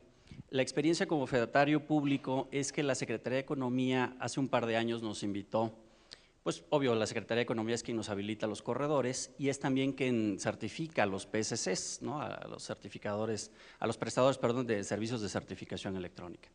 Entonces nos invitaron para aplicar nuestra fe pública a los procesos electrónicos y me atrevo a compartir lo que nos estamos atreviendo a hacer. Y digo atreviendo porque pues hay que dar el primer paso, ¿no? Finalmente nos podemos equivocar, la tecnología y la legislación pues siempre serán perfectibles, avanzarán a diferentes pasos. Y lo que estamos haciendo algunos fedatarios ya es que de la mano de los PSCs, si se tiene una constancia de conservación en términos de la NOM 151, pues yo como fedatario puedo certificar que ese documento nació en electrónico o fue digitalizado a lo electrónico cumpliendo lo que la NOM 151 señala. Entonces, pues eso, insisto, es algo que ya estamos empezando a hacer, perfectible o no, nos estamos atreviendo. Y lo que yo compartiría o preguntaría al panel es cómo verían ustedes, y tal vez sobre todo a los litigantes, es que nosotros, si yo veo un documento electrónico que conlleva una constancia de conservación que me permite demostrar 3 elementos tecnológicos, por lo menos la creación del documento con fecha cierta, que conlleva un contenido y lo más importante, que ese contenido electrónico no ha sido alterado. Yo lo puedo certificar en físico porque mi original contra el que yo cotejo pues es un original electrónico. Y entonces, ¿qué tal les parecería a ustedes si yo presento, bueno, se presenta una demanda, mejor dicho, con un documento ya no en copia simple, sino en copia certificada y con una leyenda de una certificación, algo así como que el presente documento fue cotejado contra un original electrónico, mismo que cumplió con los elementos que conlleva Código de Comercio y constancia de conservación en términos de NOM 151. Yo no soy un perito en informática, por supuesto, pero sí puedo certificar que el documento emitido, que conlleva una constancia de conservación en términos de la NOM 151 y que fue emitido por un PSC, que sí está certificado para ello, pues entonces sí es un original electrónico que yo certifique. La pregunta es, ¿qué les parecería a ustedes? Porque yo creo que este foro es para eso, para aprovechar y compartir ideas de cómo lo verían los litigantes, o en ese caso la autoridad también, y los peritos, cuando ese documento conlleva una constancia de conservación. Bien, yo en este caso me ahorraría el pago del corredor y del fedatario y le voy a decir claramente, ofrecería como litigante la copia testimoniada. Copia testimoniada significa que yo ofrezco precisamente a las partes que acudan en compañía del juez o del fedatario del juzgado a obtener directamente esa información, ¿correcto? Esa es una copia testimoniada que obtenemos. Repito, nos estamos asustando porque son medios electrónicos, pero si yo voy a un hospital y pido que se verifique o que se coteje, ¿sí?, la copia que yo exhibo con el expediente que existe en el hospital, simple y sencillamente me puedo llevar mi copia y cotejo. O puedo solicitar la copia testimoniada que obtenga la autoridad apersonándose en el hospital y obteniéndola directamente.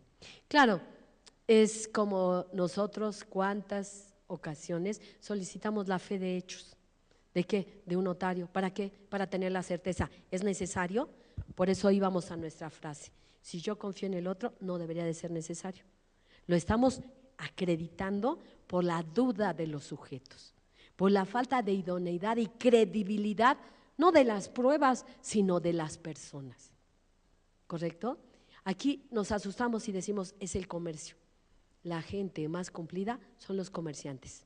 ¿Por qué? ¿Por qué creen que acuden a los árbitros antes que a los juzgados?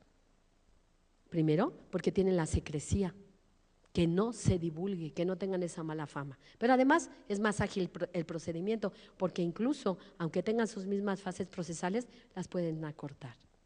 Entonces, yo creo que no nos debemos de asustar, sino al contrario, debemos de perfeccionar esos elementos. Qué bueno que acudan con usted y que den cuenta y fe. Sí. La comprensión del concepto tiene muchas implicaciones. Hay muchos certificadores que solamente reciben como constancia de certificación el hash del documento. ¿Cómo podría usted hacer la validación del hash del documento contra el documento? ¿Sacando otro hash? Es que ahí está el problema, que hay colisiones de hash.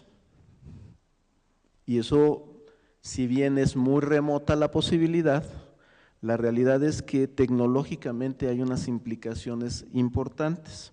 Miren, el artículo 100 de la Ley de Instituciones de Crédito faculta a los bancos para que un funcionario imprima en papel un estado de cuenta o cualquier cosa que digan sus estados de cuenta o sus estados, sus bases de datos. Y además es una prueba tasada, a diferencia de lo que dice el abogado, esa es una prueba tasada, dices prueba plena. Y eso deja en estado de indefensión porque de repente una persona que desconoce la operación de un movimiento en banca electrónica, le presentan una, comillas, bitácora transaccional, en donde vienen supuestamente reflejados los movimientos realizados por causa de la firma electrónica,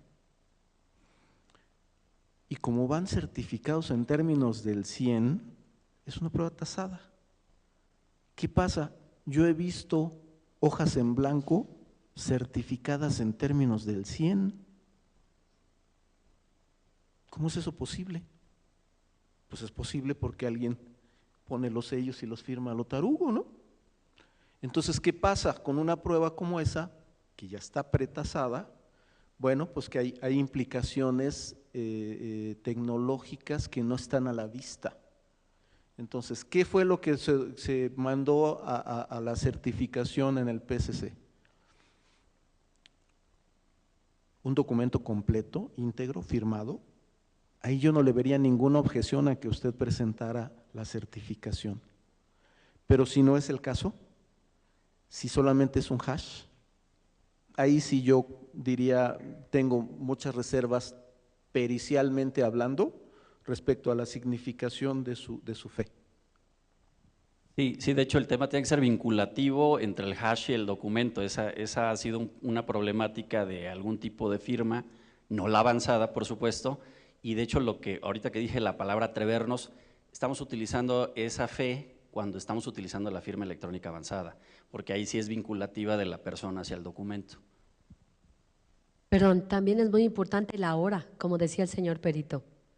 Mire, nosotros incluso en el juzgado, ahora con el sistema de SICOR, yo sé quién está haciendo el acuerdo, quién lo está firmando y a qué hora lo están firmando y a qué hora lo están subiendo a la tabla de publicación. ¿Por qué? Precisamente por la secuencia de los pasos electrónicos. Y cuando me dice, no, es que yo no lo había hecho, pues incluso podemos identificar hasta la computadora que lo está imprimiendo. Entonces, eso es confiabilidad.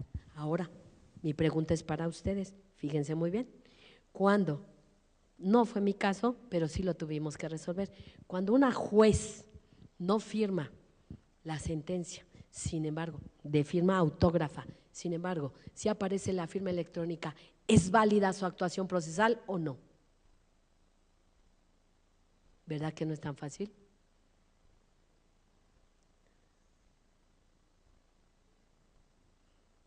Ahí les va la respuesta. Nada más era preocupación y, como dicen, pregunta capciosa. ¿Por ahí teníamos a alguien? ¿Es válida o no es válida?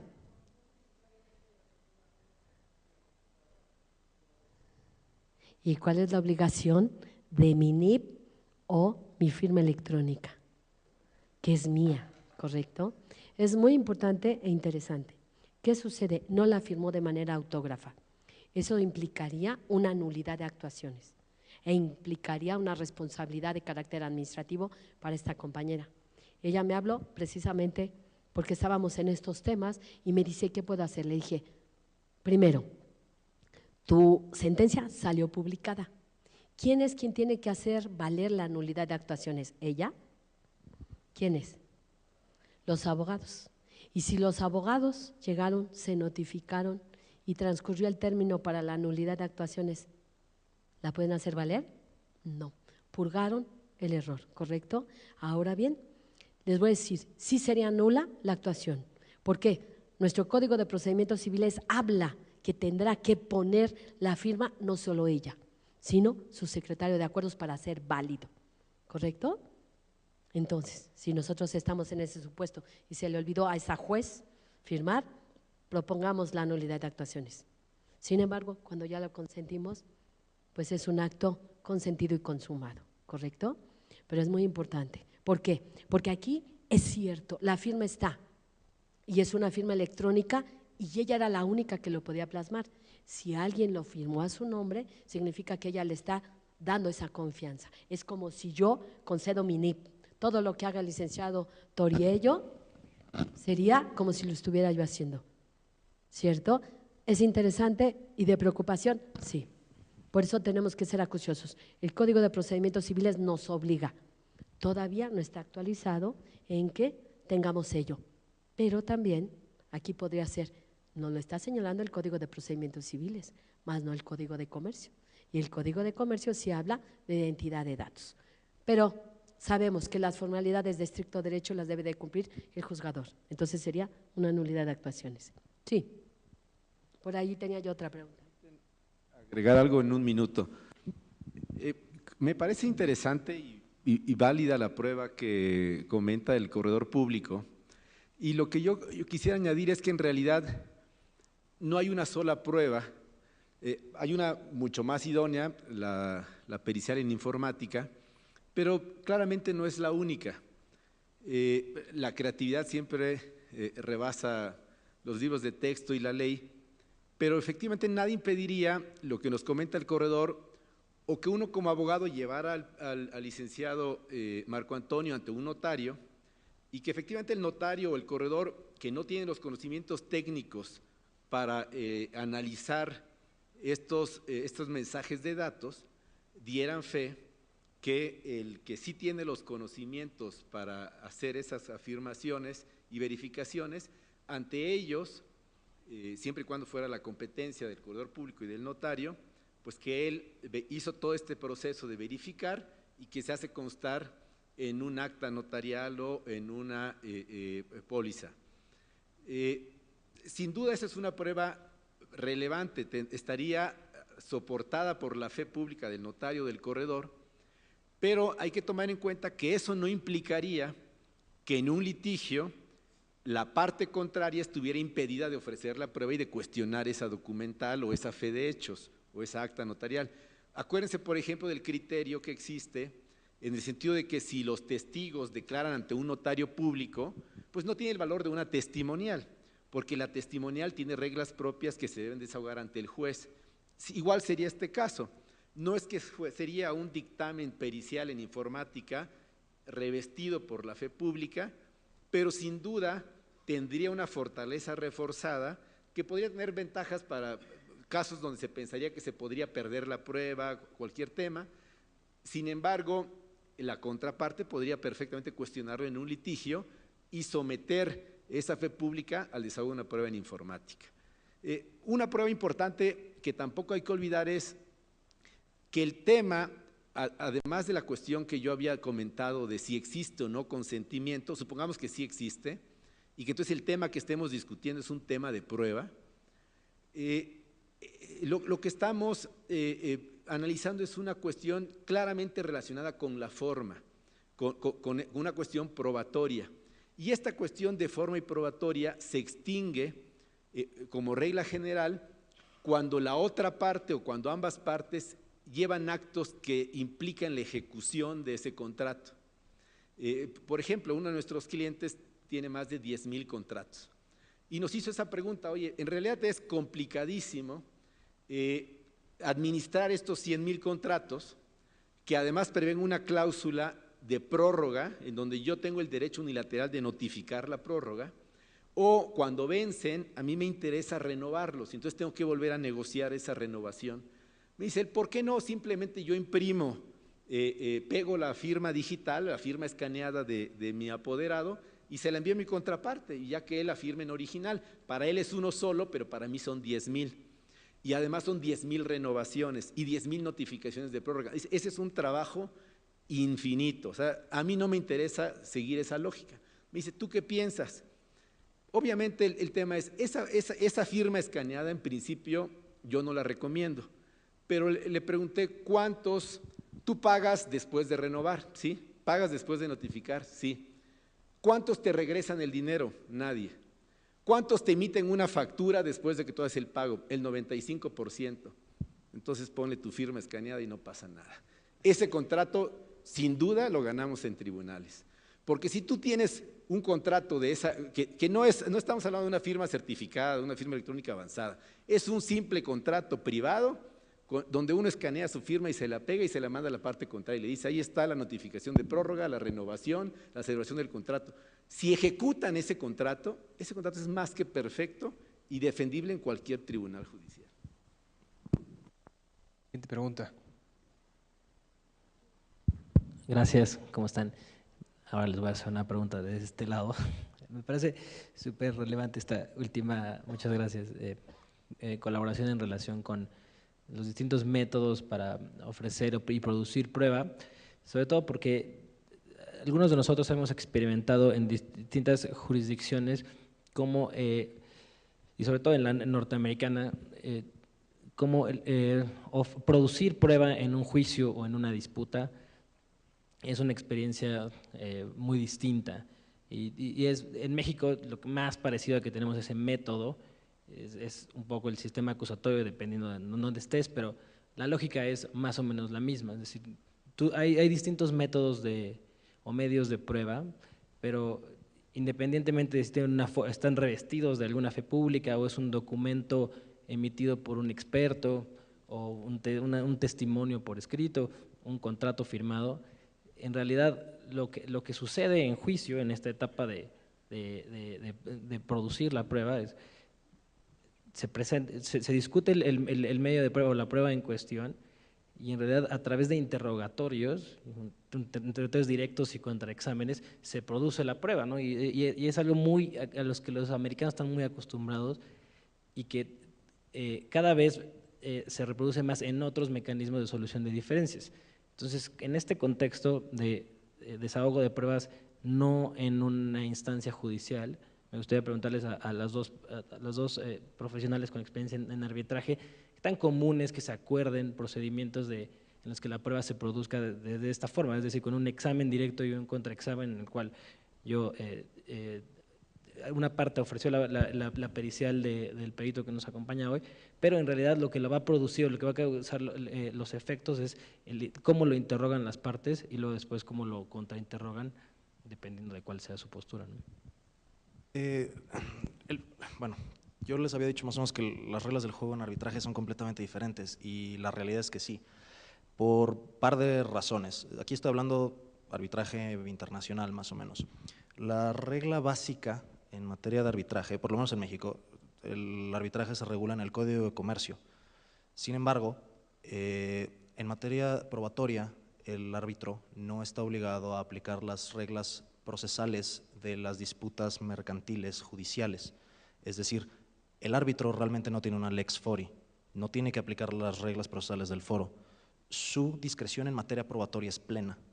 Entonces, tienen que, en materia probatoria, el árbitro no se sujeta a las reglas de valor probatorio de documentales, de confesionales, etcétera. Entonces, se le otorga mucho mayor criterio en este sentido. Hay otra gran ventaja. La regla general en la práctica arbitral, porque realmente el arbitraje no tiene una regla definida en esto, pero la regla general es que no solamente hay una ronda de escritos, sino que hay dos. Se tiene la demanda, la contestación y posteriormente una réplica y dúplica. Dentro de 4 escritos es altamente posible ver si sí va a haber una objeción a documentos electrónicos, a contratos electrónicos. En un juicio tenemos una ronda y entonces tenemos que prepararnos a que la otra parte se va a pelear de eso. En arbitraje no necesariamente.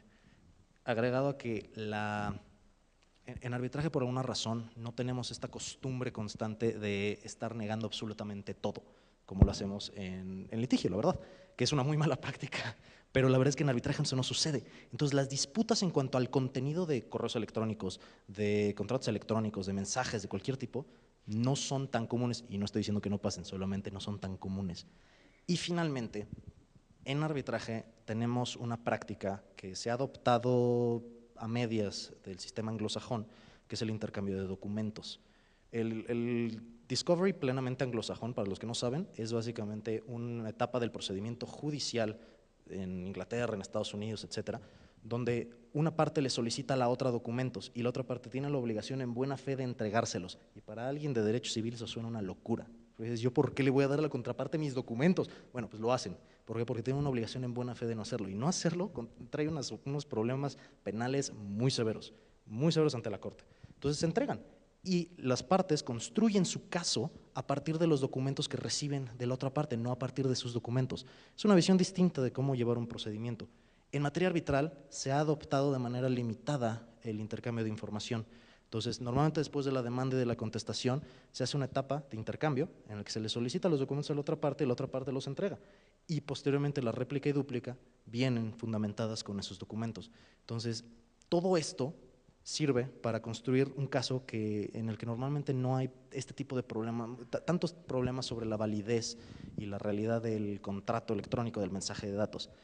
Y realmente lo último que afecta mucho esto también es que en el día a día, la vastísima mayoría de los arbitrajes internacionales hoy en día se llevan de manera digital.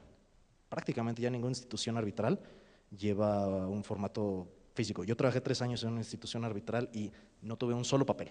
Todo era por computadora, excepto el laudo sí tiene que ser firmado. Pero todo lo demás se hace se hace digital. Entonces se presenta la demanda y se presenta la contestación de manera digital, incluyendo los documentos anexos, las testimoniales, los peritajes. ¿Podrían objetar que la copia del correo electrónico que está presentando en PDF junto con la demanda es falso? Podrían, pero en la práctica casi no sucede. Incluso yo agregaría que hay muchas pruebas testimoniales que se pueden llevar mediante medios electrónicos, porque sabemos que puede ser diferente derecho, diferente locación y diferentes idiomas. Entonces pueden estar en un lugar y en otro. Me tocó participar en un asunto arbitral en donde la razón de mi participación es que una de las partes había dado unas instrucciones de inversión en voz, de viva voz, en una línea telefónica y después las desconoció. Entonces se hizo una recuperación en el sistema informático de la casa de bolsa del banco y se presentaron en un disco compacto y mi estudio consistió en determinar su fiabilidad e integridad. Fue muy abierto el procedimiento, efectivamente hubo muchas oportunidades de hacer y peticiones y oye, y es que ahora quiero esto, yo es que ahora quiero esto otro y eran varias sesiones, era un procedimiento abierto y algo que pude observar es que, por ejemplo, las objeciones que decían bueno, es que nada más estás poniendo determinadas llamadas. Bueno, pues sí, las llamadas que son de interés, ¿no? Cuando diste la instrucción, pues, no, es que yo tengo más llamadas. Y el sistema específico de ese banco no permitía distinguir por número, sino había que escuchar todas las conversaciones. Entonces tenían a 6 operadores escuchando 6 meses de llamadas hasta identificar cuáles habían sido este cuate para poder presentar todas las llamadas que habían hecho a hacer inversiones. Pero voy al punto. La prueba pericial en los casos ayuda a poder hacer la determinación específica para llegar a una conclusión respecto a si dio o no la instrucción. Evidentemente la instrucción ahí estaba y curiosamente la que hubiera sido más inteligente, que es una prueba de reconocimiento de voz, nunca la ofrecieron. Aquí el problema fue del ofrecimiento de la prueba, ¿no? Y sabemos que en la actualidad, ¿cuántos bancos se manejan y están grabando la voz para la autorización? Gracias, buenas noches. Víctor Martínez, de Grupo Hixa. Su señoría, usted terminaba su intervención manifestando que van a tener un próximo foro al que a mí me gustaría mucho que me invitaran, porque la parte final medular que usted comentó, particularmente yo no estoy de acuerdo. Si un contrato de arrendamiento, caso particular, se celebra de manera electrónica, usted decía que se volvía un acto de comercio. No, ese es el motivo de nuestra plática y charla de la próxima conferencia. Por eso decía que me gustaría mucho que me invitara, porque considero que para nosotros Claro es muy importante, sí. porque creo que lo que hace la vía o lo que genera la naturaleza es el acto per se, Claro. no cómo se celebra. Dos, Perdón, nada más Sí. quiero precisarlo, es cierto. Por eso, incluso lo comentábamos el licenciado Eduardo y nosotros, hay una iniciativa de ley que se ha quedado en el banco, llamémosle así, en donde nosotros decimos, ¿por qué nos sujetan a los medios electrónicos cuando realizamos un acto que puede ser cualquier clase de contrato? La iniciativa es que no solo esté regulado precisamente el elemento prueba electrónica en el ámbito mercantil, sino que también la tengamos en el ámbito civil. Es una iniciativa y es el motivo de la polémica. Pero algo muy importante, también la hipoteca en los bienes inmuebles y la garantía o hipoteca que se pudiera dar en bienes muebles. ¿Motivo de polémica? Sí, pero aclaro también, punto muy interesante, ¿qué hacemos con los buques y los aviones? ¿No son hipotecados? Sí, claro, desde luego. ¿O solamente son embargados porque son muebles? Ese es el motivo de la próxima plática y ojalá, como dicen, es otra historia. Claro, yo más que pregunta le dejaría dos inquietudes para ese próximo foro, ¿no? Bien. El primero, evidentemente, ya se lo di, ¿no? El segundo es, el juicio de arrendamiento es un juicio especial, ¿no? Sí. Es un juicio sumario. Y tenemos por regla general que valga la redundancia, la regla especial excluye a la general. Por lo tanto, la vía que me corresponde es la vía especial y es la vía de arrendamiento, en este caso. ¿No? Y ya como un tema muy práctico, ¿no? Ahí nos iríamos con una especialidad mayor, arrendamiento de casa habitación o de local comercial. Hoy en día está en el Código de Procedimientos y en el Código Civil esa diferencia, ¿no? Más allá de que el procedimiento, digamos, tiene pequeñas diferencias en esos dos aspectos, ¿no? El 1050, por ahí al principio se hablaba, ¿no?, de que cuando un acto tiene para una de las partes naturaleza mercantil y para la otra civil, la vía que le corresponde, bueno, la ley dice la controversia que se derive se regirá mediante la vía mercantil, con la excepción de las vías especiales. Esto sí está bastante claro, ¿no? Pese a que el acto tenga naturaleza mercantil para una de las partes, y hablo específicamente del arrendamiento, y para la otra civil, la vía siempre va a ser la especial, civil, ¿no? Que es la especial. Entonces, y como último punto, nosotros en la empresa tenemos más o menos un promedio de 5,000 arrendamientos al mes que vamos generando con renovaciones, con cambios, con modificaciones, con contratos nuevos, que evidentemente nos ayudaría mucho contar con una firma electrónica o con un contrato electrónico. Pero nos topamos en la realidad, ¿no?, en lo práctico, con que para temas procesales está regulado de una manera la prueba, que hoy hablamos de la valoración de la prueba como tal, ¿no? En materia mercantil sí hay una regla clara cómo se tiene que valorar la prueba. En materia civil dice cómo el juez le dé la lógica y la experiencia para poderla valorar. Pero también hay una diferencia entre lo que es una prueba y lo que es un documento base de la acción. El contrato en materia de arrendamiento se convierte en el documento base y por lo tanto no le sigue la regla de la prueba, ¿no? Si bien lo es, evidentemente se puede ofrecer, no hay que dejar de lado que es el documento base. Pues por eso le decía, para su siguiente panel que usted comentaba, a mí sí me gustaría acudir, porque evidentemente van a abundar en este tema, ¿no? ¿Correcto? Una acotación. Quizás estamos hablando de lo mismo, solo para precisar. El artículo 1050 del Código de Comercio, cuando establece que, salvo en los casos en que se prevea un procedimiento especial, se seguirá el juicio ordinario mercantil, y efectivamente también cuando señala que cuando un acto sea para una parte mercantil y para otra civil, seguirá el procedimiento mercantil, se refiere a los juicios especiales mercantiles, obviamente, no se refiere a los juicios especiales civiles, que me imagino que es lo que quisiste manifestar. Entonces, son dos arenas completamente distintas. Exacto, exacto. Entonces, ese es el tema.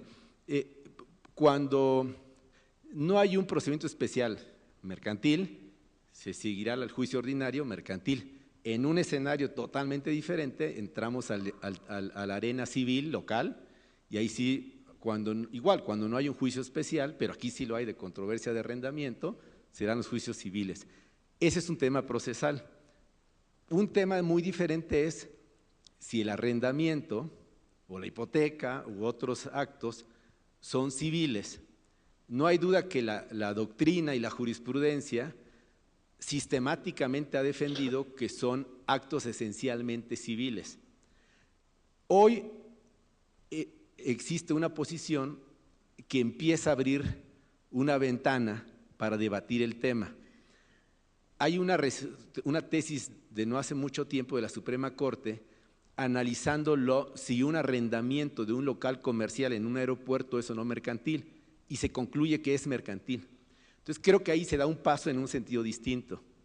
La Suprema Corte señaló, como hay una ley especial que es la Ley de Aeropuertos, que regula este tema, entonces no seguimos la regla general. Aquí es un arrendamiento de un local comercial en un aeropuerto que por disposición de la ley especial es un arrendamiento mercantil. Entonces, exacto. Entonces, ahí se va generando el tema. Los corredores públicos ahora abren el debate de si el 75 fracción primera habla del arrendamiento de muebles como acto mercantil. Entonces, su última fracción dice los análogos. ¿Qué más análogo de un arrendamiento de un mueble que el arrendamiento de un inmueble? Entonces, bueno, el tema es generar el debate, pero creo que estamos hablando de lo mismo. Muy bien.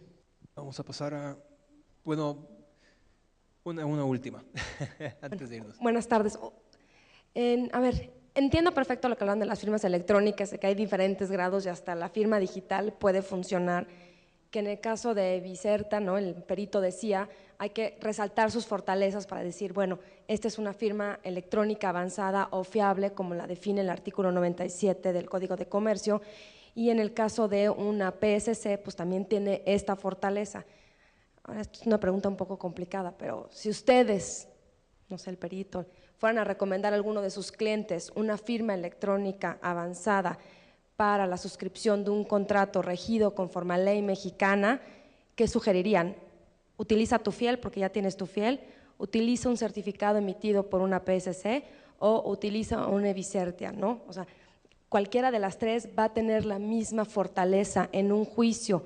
Entiendo perfecto, ¿no?, que pudiera ser, oye, pues a ver, finalmente la autógrafa de todas maneras es refutable y podrá ser sujeta de una prueba grafoscópica, pero ¿cuál sería, no?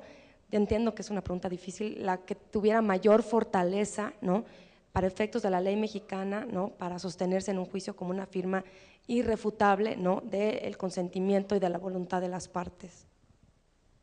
Bueno, no repudio irrefutable, solamente sería a través de certificadores. Sin embargo, cada caso es muy diferente, requiere de un análisis. Hay muchos productos comerciales que se están desarrollando fuertemente hoy en día y que se están aplicando para poder dar servicio a diferentes ámbitos. A mí me han contratado muchas veces para asuntos no periciales, o bueno, sí es pericial, pero no judicial. Muchas SOFOMES o muchos bancos me piden, oye, fíjate que tengo este sistema, y a través de este sistema hago gestión de créditos, originación de créditos. Hay un banco por ahí que hizo una contratación de créditos paperless, totalmente paperless. Y el área jurídica estaba muy preocupada y me dijo, oye, yo no voy a dar el sí hasta que tú me digas sí.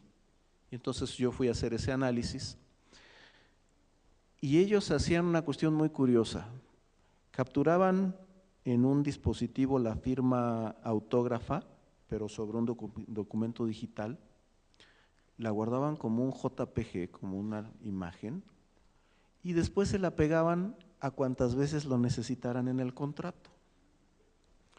Cuando yo vi esto y les pregunté, oye, ¿cómo guardas tu firma? Ah, pues fíjate que un JPG en un repositorio. Oye, ¿cuántas veces lo firman? Bueno, mira, el contrato necesita 4 firmas, pero nada más me la firman una vez. Oye, ¿y cómo tú estimas que esto es comercio electrónico? No. ¿No? ¿Eres banco? Sí. ¿Estás dando un crédito? Sí. ¿Por medios electrónicos? Sí. ¿Y dices que no es banca electrónica? No, no es banca electrónica. Bueno, aquí viene siempre un conflicto de intereses. Hay un área comercial de negocio que le interesa mucho ir adelante con un proyecto de esta naturaleza, innovador, salva muchos árboles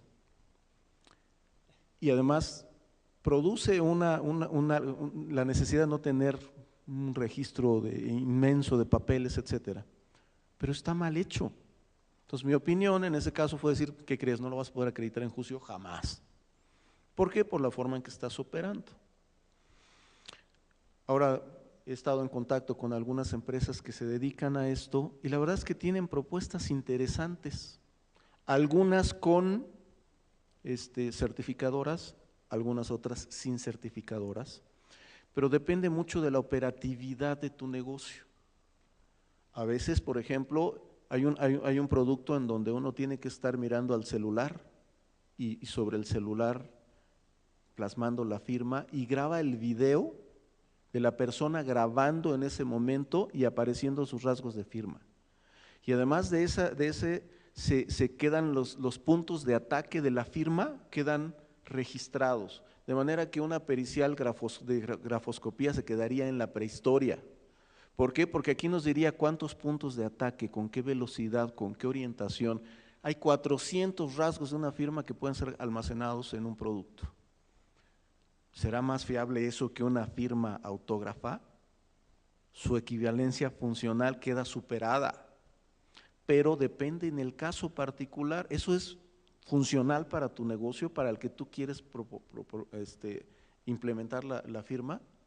Entonces sí hay que hacer un estudio de productos y una selección de fortalezas con costo-beneficio. Es relevante esa parte. Yo lo único que agregaría a eso es efectivamente el tipo de producto depende del tipo de necesidad del cliente, es pues, como todo derecho.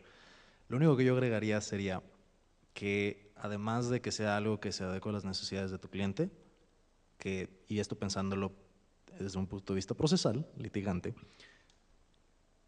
que sea algo de donde puedas sacar algún tipo de prueba que te sirva en el juicio, obviamente no un JPG. Yo ahorita de hecho me estoy peleando en un caso en el que mi cliente mandó un contrato a una contraparte y le decía, imprímelo, fírmalo, escanéalo, me lo regresas, lo imprimo con tu firma impresa, lo escaneo y te lo regreso y ahí tenemos el contrato. Y está siendo un dolor de cabeza precisamente demostrar pues, la existencia del contrato. Mataría porque fuera en arbitraje. Pero si existe cualquier otro tipo de sistema ahí en medio con el que puedas dar un poco más de certeza al acto jurídico, maravilloso, siempre y cuando lo puedas llevar a juicio ese sistema. Pues les quiero dar las gracias nuevamente al panel por su tiempo, por poder compartir su experiencia y conocimiento con todos ustedes. Y bueno, antes de irnos, tenemos un cóctel afuera que nos está esperando desde hace media hora. Pero les quiero agradecer también a todos ustedes por haber venido y en caso que tengan alguna otra duda, con todo gusto las contestamos en el cóctel y si no, les dejo mis datos ahí atrás. Y mil gracias a ustedes. Un aplauso para los panelistas, por favor.